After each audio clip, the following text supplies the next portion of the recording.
First, a celebration of service and sacrifice today in Shasta County. Action News Now reporter Camille Acevedo spoke to people who went out to the annual Memorial Day Cemetery in Igo and shows us what it all means to the community.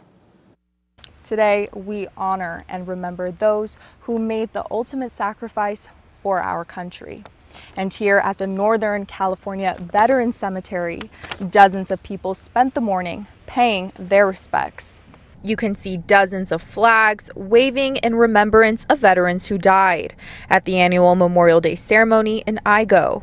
In attendance were veterans, current military members, first responders, and their families. The ceremony honored over 4,500 veterans who are laid to rest at the cemetery. And for one woman, today is extra hard. She remembers her husband, who served in the military, but she also remembers him for who he was, her best friend.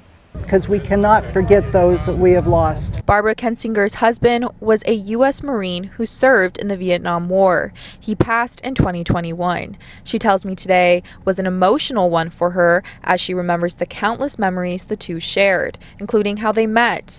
Kensinger had plans to join the military herself, and then she met her husband. I'm still mad at my husband when I met him literally 50 years ago, Mother's Day weekend.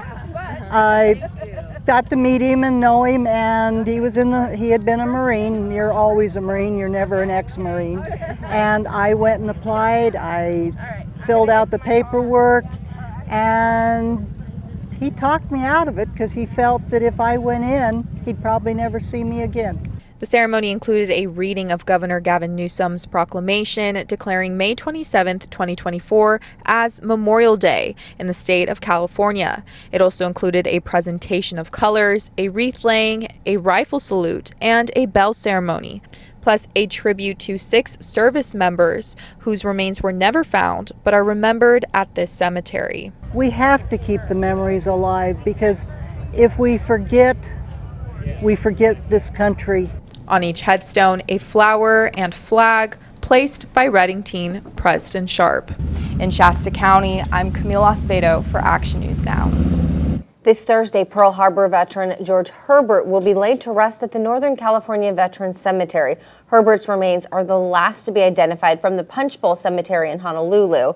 It will be open to the public.